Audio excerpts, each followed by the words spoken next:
My house is still under construction. I am 95% done with my house right now. So, because if you don't know, about 4 or 5 months ago, my house flooded inside, and I had to have all the floors replaced, everything. We moved out for 4 months in this mansion, and we moved back in, but we moved in too early, I felt. In fact, I was on with the insurance company yesterday saying, hey, man, we moved in too soon. This is crazy. Because there's people painting doors. It's total chaos. And so in the middle of all this, I bought a new TV.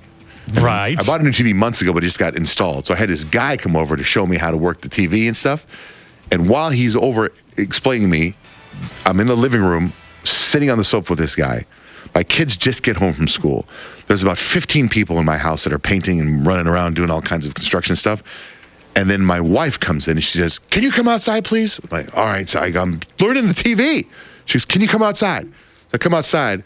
Something happened in my neighborhood, and my whole front yard flooded. There's a pipe that runs underneath my front yard. The water in your house. I know. What? That has got to be some kind of biblical semblance. I put some of it on Snapchat, and I just didn't even feel like dealing. I put on Snap, and I was like, I don't even feel like explaining what's happening here. Yeah, you're on Snapchat. You can hear Blake saying, well, can you just call him? And you're like, can you just call him? Oh, can you really? It's like, oh, okay. Heaven forbid she asks you to do one thing. I forget about Snapchat. You can hear stuff because I just post. I just watch all my snaps. I watch with the volume down. Yeah. So I never think that you can catch audio. Yes, that's kind of a big part of Snapchat. I said, is that? She said, do you think you could just call him then? Maybe you can call. Maybe you could call him then. So my neighborhood at one point was all irrigation, right? Yeah. So all the houses changed. So I don't know how many houses in my street. Let's say there's 20 houses in my street.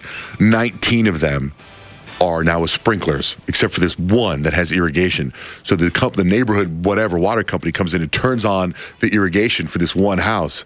And there's a broken pipe. The water's got to run through a broken pipe in my street, under my house.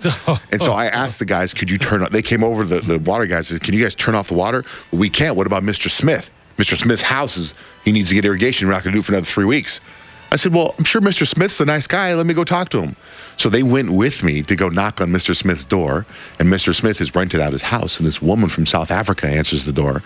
And I said, hi, my house is flooding. Can we turn off the water? And she goes, yeah, sure, I don't care. So I'm in this huge fight with these guys. And they were going to keep the water on for another hour and a half until I talked to this woman. So it's just a crazy day.